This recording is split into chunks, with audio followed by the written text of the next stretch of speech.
Hello, watching L24 Midnight News coming to you live from Algiers, and to the headlines. Amid sharpening East-West tensions over the war in Ukraine, Chinese President Xi Jinping plans to visit Moscow next week as a major boost for Russian President Vladimir Putin.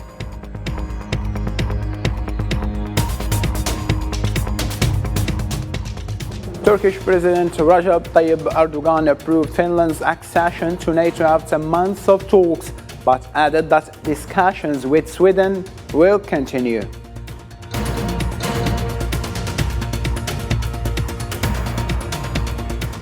In Europe, massive protests across France were reignited in response to French president's decision to forcibly raise the nation's retirement age from 62 to 64 with the use of executive powers.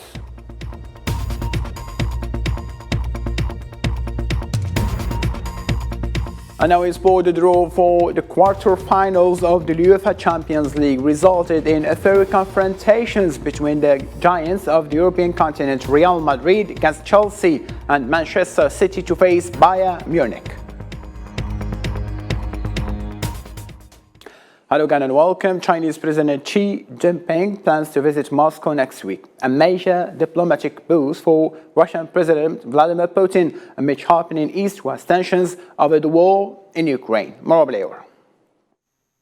By statements from both Beijing and the Kremlin, the face-to-face meeting between Chinese leader Xi Jinping and Russian President Vladimir Putin news were revealed on Friday. China's foreign ministry declared that Xi Jinping will exchange opinions on major international and regional issues with Vladimir Putin, adding the visit's objective is to further deepen bilateral trust. In recent years, President Xi Jinping and President Vladimir Putin have maintained close contacts and led the sustained, healthy and stable development of China-Russia Comprehensive Strategic Cooperative Partnership in the new era, which has successfully developed a way of getting along with strategic mutual trust and neighborly friendship and cooperation among major powers, and set up a new paradigm of international relations. While Russian President Advisor on International Relations said that presidents will sign documents attesting to closer ties between their nations, and that military cooperation between Russia and China will be raised during the talks, as they also plan to discuss the war in Ukraine. The problems of military technical cooperation will be discussed, and both Defense Minister Sergei Shoigu and Director of the Russian Federal Service for Military Technical Cooperation Dmitry Shugayev are invited to hold talks with the Chinese side. Xi Jinping's visit comes as China published last month a 12-point plan for a political resolution of the Ukraine crisis that calls for the protection of civilians and for Russia and Ukraine to respect each other's sovereignty. However, the mediator claim has been met with skepticism by Western leaders and a lukewarm reception. The West criticized Beijing's efforts to mediate as not credible, pointing on its refrain from condemning Moscow's special military operation in Ukraine. We certainly want to express how concerned we would be by any proposals from the PRC that would, as I said yesterday, be one-sided and reflect only the Russian perspective. The visit will be seen as a powerful show of Beijing's support for Moscow in Western capitals, where leaders have grown increasingly wary of the two nations' deepening partnership as war rages in Europe. Still in the same line, Russia has warned that it will destroy any Polish or Slovak fighters jets that are sent to Ukraine. The Kremlin said on Friday that the planes would not change the outcome of the conflict, but only bring more trouble to Ukraine and its people. Poland announced on Thursday that it would provide Ukraine with 4 MiG-29 jets, becoming the first of Kyiv allies to do so. Other Western countries have supplied Ukraine with weapons, but not fighter jets.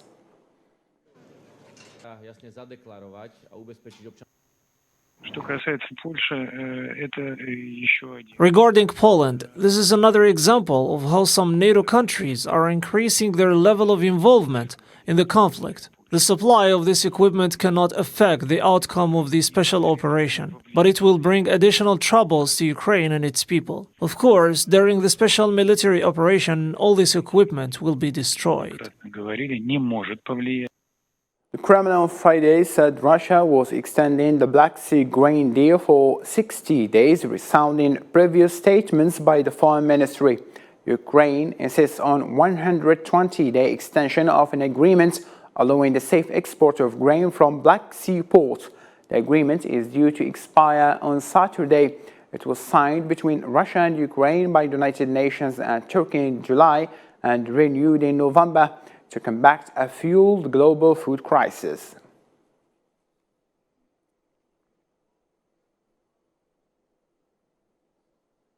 Still with the NATO matters, Turkey's President Recep Tayyip Erdogan says his country will ratify Finland's membership in NATO, but not Sweden's, as the Western alliance seeks to expand amid the ongoing conflict in Ukraine. Hüseyin Birkan.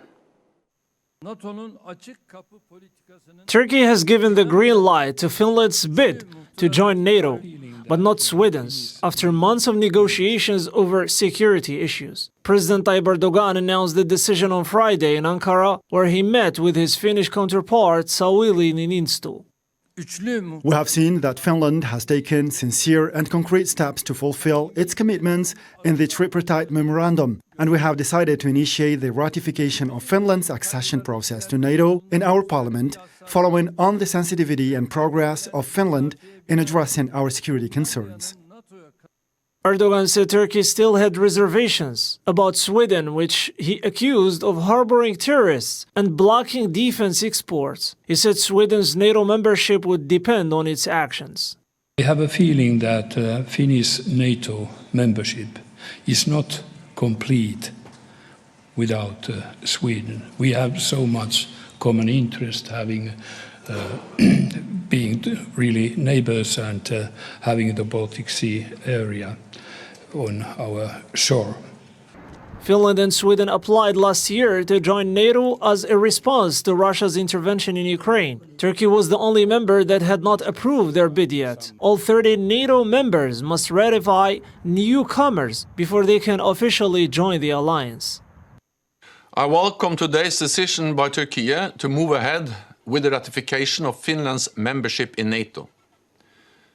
This will strengthen Finland's security, it will strengthen Sweden's security, and it will strengthen NATO. Turkey's approval of Finland NATO membership is a significant development that could boost the alliance presence and deterrence in the Baltic region, where tensions with Russia are high. However, Turkey's rejection of Sweden's bid poses a challenge for NATO's cohesion and credibility, as well as for Sweden's security and neutrality. The outcome of this issue will depend on how Turkey and Sweden can solve their differences and how NATO can balance its enlargement with its dialogue with Russia. Iranian Assistant for Foreign Affairs Minister al-Bakri Kani announced on Friday that the appointment of his country's ambassador to UAE and preparations for him to be dispatched to Abu Dhabi soon. The Iran news agency quoted Bakri saying that relations between Iran and UAE have never been cut. However, the two countries have witnessed relations decline. UAE Vice President said during his meeting with the Iranian Secretary of Supreme National Security Council that his country's principal policy is based on not allowing a third country to stir up a division or use the UAE's geography against Iran. A general strike was observed on Friday in the city of Jenin following the martyrdom of 4 Palestinians who were killed by the Zionist occupation forces during an aggression perpetrated on the city. In response to the massacre, Palestinian factions vowed to retaliate and martyrs. The Palestinian Foreign Ministry condemned in a statement the Zionist massacre against the people of Jenin.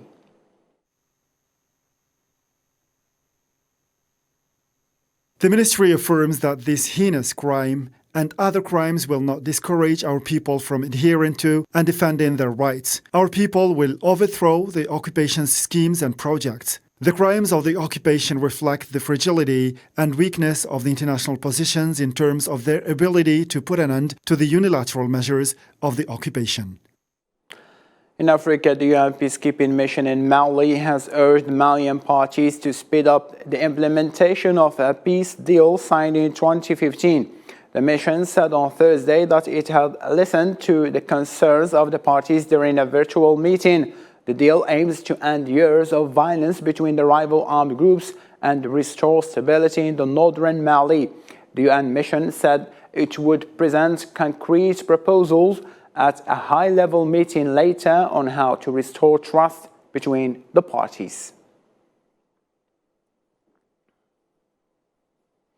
The UN chief has appointed a new commander for a peacekeeping mission in Western Sahara. General Fakhrul Ahsan of Bangladesh will lead the mission known as MINURSO, which monitors a ceasefire between Morocco and Polisario Front. The mission was established in 1991 to organize a referendum on the future status of the disputed territory, but the vote has never taken place. General Ahsan will replace General Zia Ar-Rahman of Pakistan, who will end his term at the end of March. Seen in Africa, South African President Cyril Ramaphosa declared in media briefing during Tanzanian President's state visit to South Africa that the two countries are addressing efforts to thwart the legitimate aspiration of Sahrawi people or to reduce their status within the African Union. The South African leaders also said that they exchanged views with Tanzanian counterparts on regional, continental, and global issues of common concern, stressing the determination of the two countries to ensure the ability of Sahrawi people to exercise their right to self-determination. We also had an opportunity to exchange views on regional, continental, and global issues of mutual interest. Among others, we reaffirmed our shared resolve to ensure that the people of Western Sahara are able to exercise their right to self-determination. We will resist any efforts to frustrate the legitimate aspirations of the Sahrawi people or to diminish their standing within the African Union. U.S. Secretary of State Antony Blinken announced on Thursday $150 million in new humanitarian assistance for Africa's Sahel region, saying it would provide life-saving support to refugees and others impacted by the conflict and food insecurity. Making the announcement during a visit to Niger, Blinken said the aid would address needs in Niger, Burkina Faso, Chad, Mali, and Mauritania. The U.S. official mentioned the package also included funding to support Sahelian refugees in Libya and Niger. Today, I announced nearly $150 million in new humanitarian assistance to help meet needs in West and Central Africa and the Sahel created by regional instability. That assistance will support the provision of shelter, essential health care, emergency food, safe drinking water, sanitation, hygiene services, and will also support vulnerable refugees and asylum seekers evacuated to Niger. And I have to say, the generosity of Niger, of its people, to so many refugees, so many displaced persons, is remarkable. In Africa still, Tunisian President Kais Saied said that he is personally following many files related to rampant corruption in hydrocarbon sector and in Tunisian company for petroleum activities in particular, and the orders in cleaning up the line with his efforts to rid the country of corruption. During his visit to the headquarters of the Tunisian company for petroleum activities, Kais Saied confirmed that some parties are trying to hide to avoid accountability. تابع أيضا في عديد الملفات. There are many files related to corruption in this sector and this institution in particular. It's necessary to cleanse it because we are in the process of cleansing the country from all those who are corrupt and trying to be corrupt. I believe that in your position, you know several files and many people involved who try to hide behind some bodies to avoid accountability. This institution is among the most important ones in the country, and it's necessary to make all efforts to hold those corrupt people accountable. من الأشخاص المتطرفين. In Tunisia, still Tunisian President also Kais Saied reaffirmed the need for the country to recover the stolen money and return it to the people. The Tunisian head of state stressed that Tunisia had all the necessary mechanisms and tools to carry out this operation. Kais Saied's announcement was made during a visit to the headquarters of the National Commission for Criminal Reconciliation.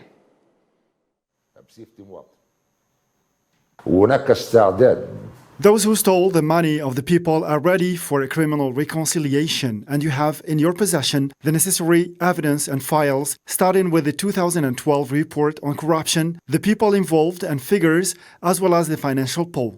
Everything is available. Every cent of the people's money should be returned to it as soon as possible. في أقرب الأجال.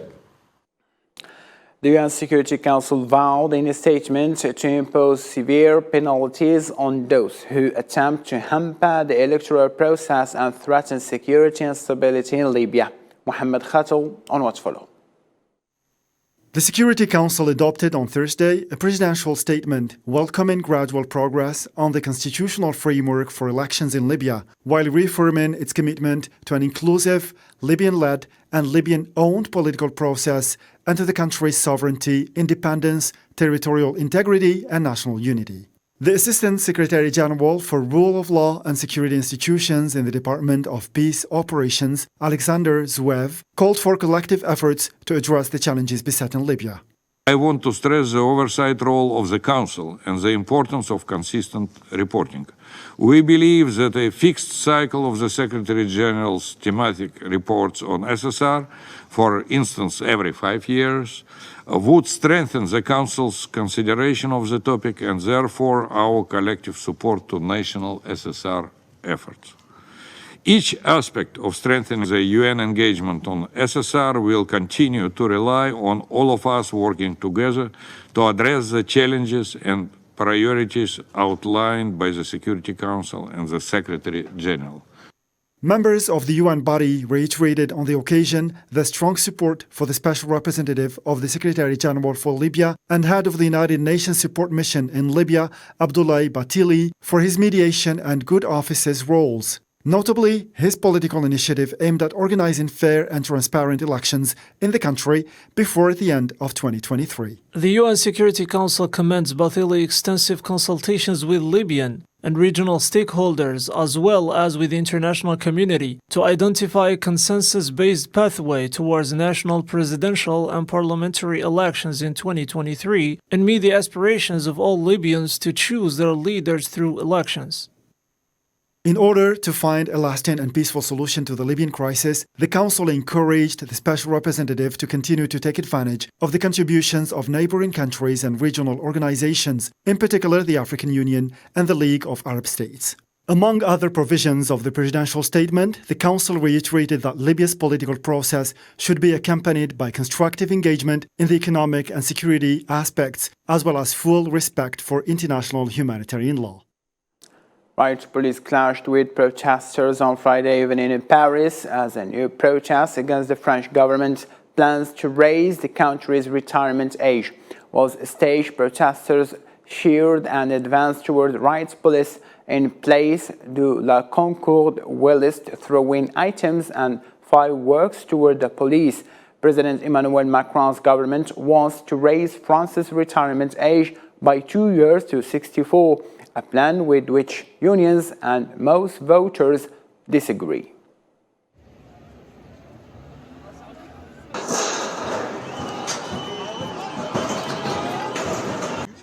Tout augmente.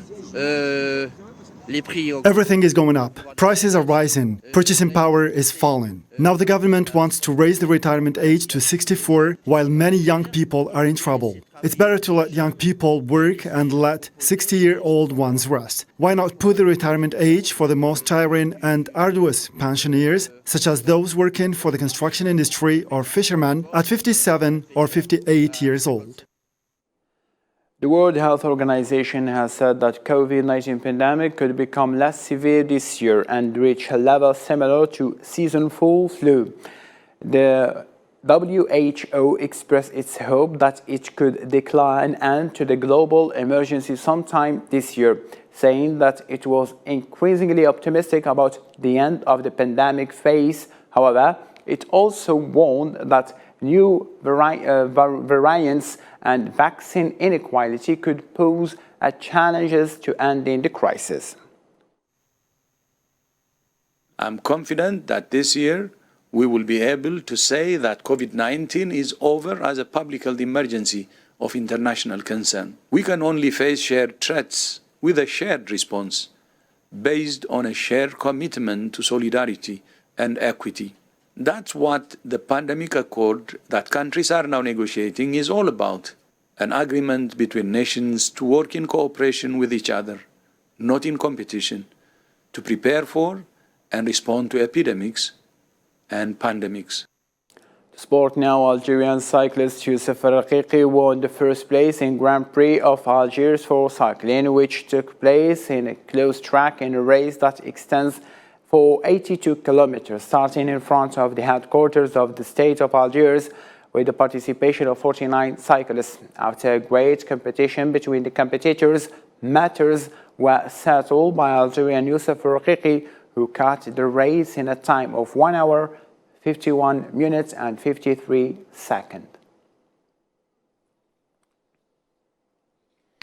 In sport also, last year's title holder Real Madrid will play 2021 winners Chelsea in the quarterfinals of the Champions League, while Man City's Pep Guardiola will face his former club Bayern Munich after... Clubs here with us today. Welcome to the House of European Football. Well, strive, of course, to reach the semi-finals, and the key point is to reach both games at our best level. I think that's going to be the key point, because we know if we play at our best, we can compete against any team. You know, that's I think is the most important part right now.